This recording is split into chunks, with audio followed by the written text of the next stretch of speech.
Atlar start hakem emrine girdi. Start verildi. 3 numaralı Hamza Bin Davut 1,5 boy kadar geç başladı.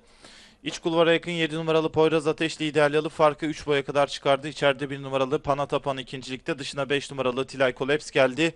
2 boy geride bariyer dibinde dördüncülükte 4 numaralı Jingle Bell, 2 boy geride 8 numaralı Be Realist. Onun sağrısında iç kulvarda 2 numaralı Keep Time, yarım boy geride orta kulvarda 6 numaralı Riri. Onun da 2,5 boy gerisinde 3 numaralı Hamza Bin Davut sırasıyla 1600 metre start 7 geçildi.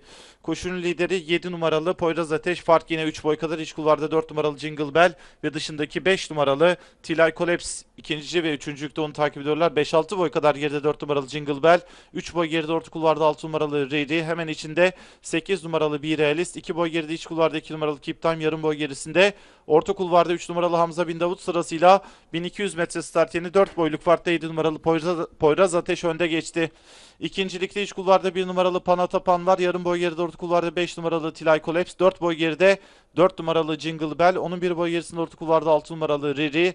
1,5 boy kadar geride iç kulvarda 8 numaralı Be Realist. Daha sonra 3 numaralı Hamza Bin Davut yarım boy gerisinde iç kulvarda 2 numaralı Keep Time sırasıyla son viraja doğru yaklaşılıyor. Fark 3,5-4 boy kadar. 7 numaralı Poyraz Ateş önde. Orta kulvarda 5 numaralı Tilay Kolaps ile içindeki 1 numaralı Panatapan onu takip etmeyi sürdürüyorlar. Dördüncülükte 6 numaralı Riri. Hemen içinde 4 numaralı Jingle Bell. 2 boy kadar geride. Orta kulvarda 3 numaralı Hamza Bin Davut sırasıyla viraj dönüldü.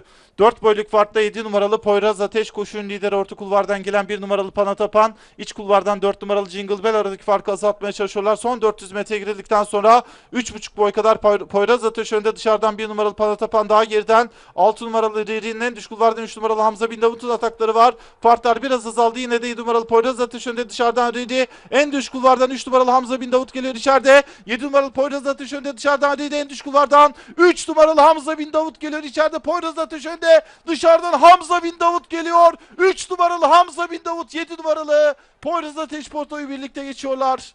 6 numaralı Riri 3. 2 numaralı Keep Time 4. oldu. 7 numaralı Poyraz Ateş ve 3 numaralı Hamza Bin Davut arasındaki birincilik kararı var, hakemlerine kaldı.